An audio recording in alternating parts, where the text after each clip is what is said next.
mevrouw, hoekom en waarom heeft hij het gedaan? Hoe kan hij voor mij zeer gemaakt wat langzaam elke aangeleerd? Stacy Adams' mother speaks of her torment as her boyfriend is taken into custody in connection with the little girl's murder. A group of South African teachers arrives home after being lured to China with false promises of work permits and jobs. This is eNews at 8. I'm Sally Burdett. Good evening. We start with yet another gruesome child murder on the Cape Flats. The body of 6-year-old Stacy Adams was found yesterday, buried in a shallow grave less than 50 meters from her home. A 25-year-old man, the boyfriend of Stacy's mother, has been taken into custody. Now, the people of Mitchell's Plain are so angry they torched the home of the suspect's family and attacked the police yesterday. Leanne Jansen has the story. It's in this shallow grave that a neighborhood watch search party found Stacy Adams's naked body, her bloody clothes in this bin. The circumstances surrounding her disappearance and murder are still unclear. The little girl had allegedly been left in the care of her relatives at the weekend. But Stacy's grandmother, who wants to remain anonymous, says she'd assumed the child was with her mother. Dat sy my die Sondagoggend van hom te sê dat mami maak die kind reg, sy vat klere in. Ek kom verhaal van sy's genooi na 'n birthday party toe. Toe as dit dat ek kom beskof raak met haar en sê moenie saam my gesels nie. Sy het dan gister die kind kom haal. Toe raak sy hysterical oor die phone. Toe weet ek sy het hierdie kind en Stacy's grieving mother is inconsolable. Die Here het ek ook het ja gevat, maar ek het nooit geweet ek het so vat nie op so 'n manier. Ek is baie lief vir haar, ek sal nooit vergeet van haar nie. Sy was my enigste kind wat ek geëer het. She has just one question for her child's alleged murderer. Ek wil gister vir my gevra, hoekom en waarom? Maar ek kon nie. Dit is my laaste woorde wat ek vir hom wil vra, hoekom en waarom heeft hij het gedaan? Hoe kan hij vir my seer gemaakt wat langzaam elke aangeleerd het? Hoe kon hy vir haar, wat niks vir hom gedoen het nie? Wat hom vertrou het? The Eastridge community is baying for blood. Residents turned on police and the suspect's family home, pelting it with stones and petrol bombs when the incident came to light. 2 police officers have been injured. Stacy's school principal, meanwhile, is trying to come to terms with this tragedy. She says she now fears for her pupils for the remainder of the school holidays. Parents are working, or some of them are not, but the children are all running around in the street. Now I'm worried for the next 3 weeks. What news am I going to get next? The suspect is due in court soon. Leanne Jansen, Cape Town. To Durban now, and the man accused of sexually grooming and raping his 10-year-old stepdaughter says he's innocent. Today he appeared in court for a second time. Now he spoke exclusively to our reporter Dessen Thathia before proceedings began in the Verulam Family Court. This 44-year-old man is charged with the rape of his 10-year-old stepdaughter. He's accused of sexually grooming her in a tiny room and exposing her to pornographic material. But in an exclusive interview with ENCA before court proceedings, he denies this. I lived in Woodbank. I lived among people where you do anything, it's noticed. My daughter went to a private school. If anything wasn't out of the ordinary day, somebody would have noticed. I come to Reed River where it's a barracks. People worry about everyone's story. That's how I get myself treated. He's opened cases of assault against security officials and neighbors who allegedly beat him up. Reaction unit and the public. Why?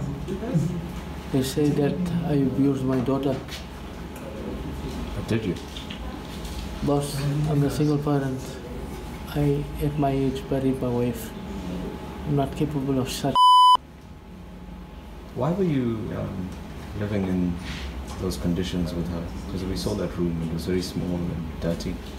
But I came from Joburg. My house in Forward Road, Durban, got flooded. There was a flood in last year. I had to move because When push comes to shove, you don't go back. You make means. Only a handful of people were let into the courtroom for safety reasons, but a protest was held outside. The accused's attorney told the court his client has diabetes and has not been given medication while in custody. Magistrate Irfan Khalil ruled that he should receive further medical care or medication as required while in custody at Westville Prison. The man is expected back in court on the 2nd of July for a formal bail application. Desan Tathia, Verulam in Durban. The International Relations Department has warned South Africans to do thorough research before accepting overseas job offers. The first of 51 young South Africans caught in a Chinese teaching job scam arrived back home this morning. Now, the group was left stranded after their passports were confiscated by Chinese authorities. An agent who recruited them, promising work visas and jobs for an upfront fee, did not deliver on either and has since been arrested. Malungelo Boy was at the airport when some of the young teachers came home. Leanne had left the country as part of a group of young South Africans recruited to teach English in China. But that dream was shattered when the group was detained by Chinese officials after the agent who promised them work visas failed to deliver. She's my only child and the only one I'll ever have, and she's my heart and soul. And Daddy, how are you feeling? I'm very excited, can't wait. How long has she been away for? She's been away for 4 months, and it's been a hard 4 months. She's only been happy there where she was for the first month, and then everything went south. Most of the parents here are anxious, but finally flight CA867 from Beijing lands.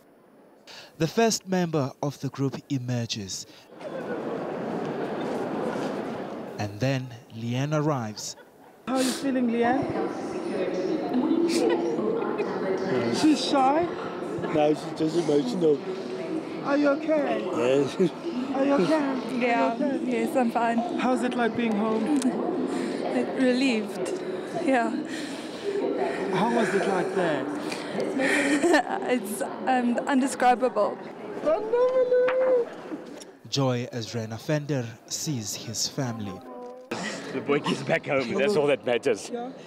The International Relations Department says it expects 49 of the 51 South Africans to be back in the country by Friday.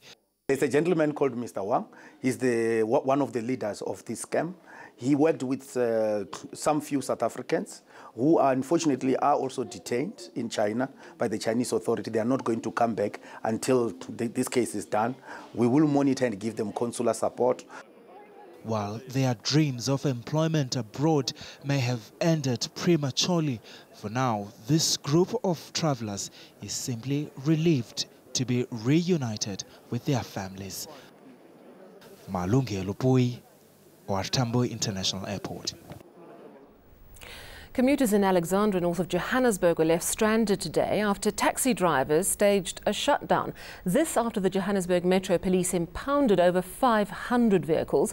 Now, the police say the vehicles are unroadworthy, but the taxi drivers say they're being unfairly targeted. Kailihle Kumalo reports. We wake up from 3:30, 4:30, depend the person what time he wakes up. We needed to go to work, but today here we're stuck.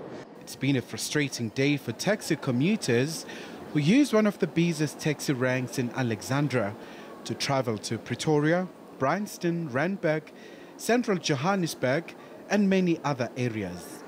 Taxi drivers say there are no reasons for the impounding of their vehicles. The discs are removed, and after removed you end up paying about 3,000 to release your car there. So the executive tried to negotiate with the HMPT. They see this operator, Kinumteto, will go on. We can go to the highest court and the land. Nothing will stop them. But the Johannesburg Metro Police Department is sticking to its guns, saying law enforcement is not selective at all. Out of these vehicles impounded, the taxis were found to be in a very poor roadworthy condition. Some with expired license disc went back to 2012. Commuters are lashing out at the taxi bosses, saying their strike should have been communicated better. really don't know what to do. You know, we really do want our jobs and to get to work, but at the same time, well, this does affect us as commuters as well. So I'm really shocked, but at the same time, kind of understanding. Our heartfelt apology to all our passengers. Taxi operators say this is just a one-day strike. But if no action is taken by authorities to rectify the matter, they'll go to the drawing boards to chart a way forward. Kailihle Kumalo, Alexandra. Still ahead on eNews, 2 people have succumbed to their injuries sustained during Saturday's blast at a ZANU-PF rally in Bulawayo.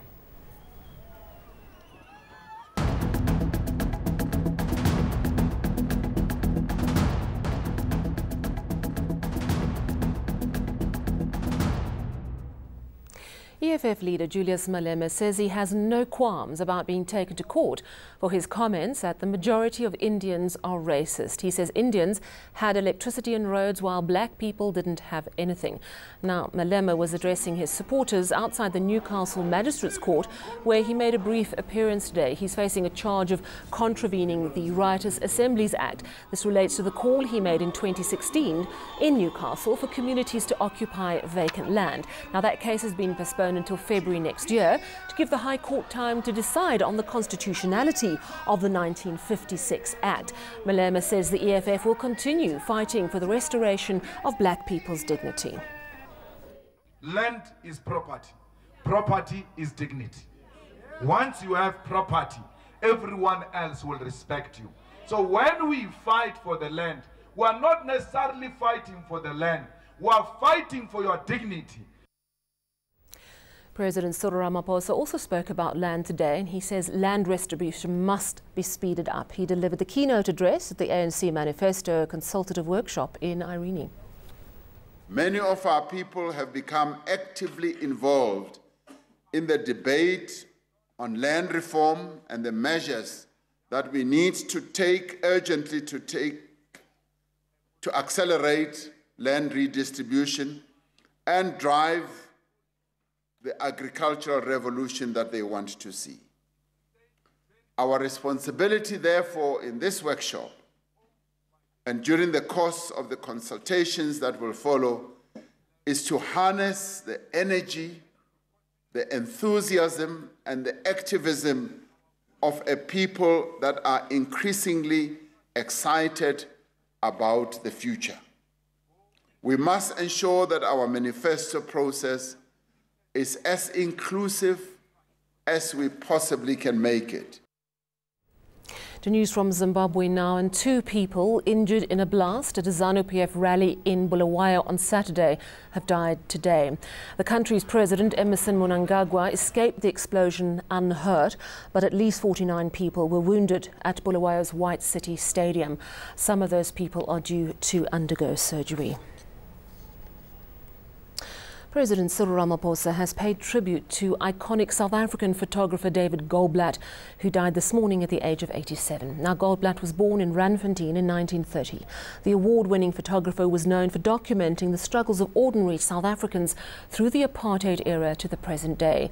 Goldblatt said he wasn't concerned about photographing historic events as they happened, but was more interested in the conditions that gave rise to those events.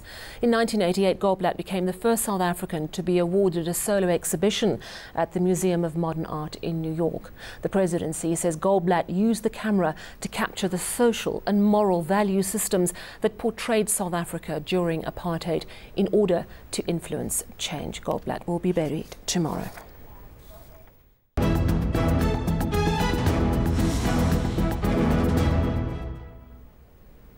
Let's recap your top story. Wat ek vir mevrouw, hoekom en waarom het jy dit gedoen? Hoe kan jy vir my seer gemaak wat langs aan elke aangeleer het? Stacy Adams' mother speaks of her torment as her boyfriend is taken into custody in connection with the little girl's murder. Still ahead, all your weather details, and then women in Saudi Arabia get behind the wheel and onto the racetrack.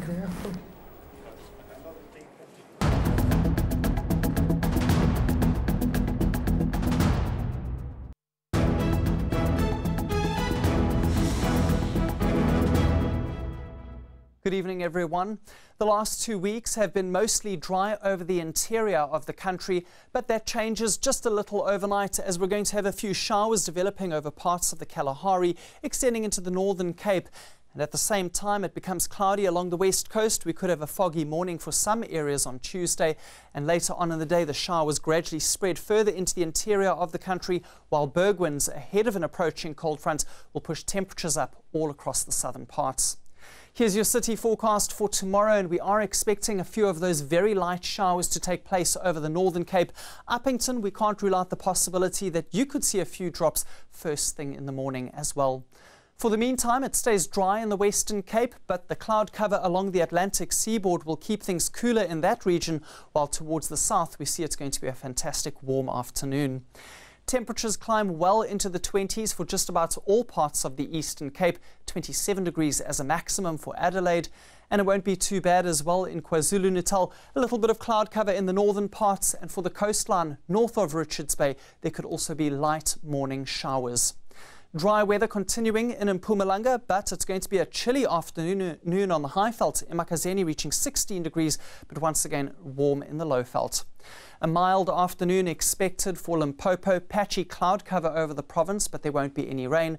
But the northwest, on the other hand, could see a few drops, mostly over the western parts of the province. Freiburg, later on in the afternoon and early evening, you could have some of those very isolated light showers.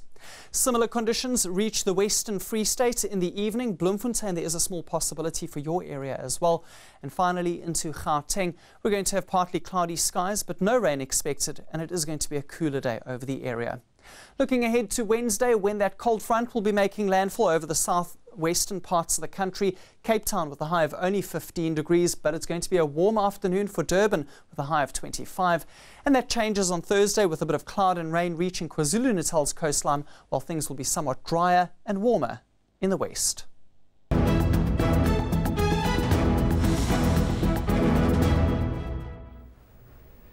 And finally, women in Saudi Arabia can now get behind the wheel. The driving ban for women was lifted on Sunday. Saudi King Salman bin Abdulaziz Al Saud declared the decision in September last year. Now, the move is set to inspire an era of more freedom and openness for Saudi women. The car dealerships are also preparing to embrace growth in sales. One of the country's leading female motorsport figures, Asil Al-Hamad, marked the start of a new era for Saudi women in motorsport. Al-Hamad got behind the wheel of a Lotus Renault at the Circuit Paul Ricard before Sunday's French Grand Prix.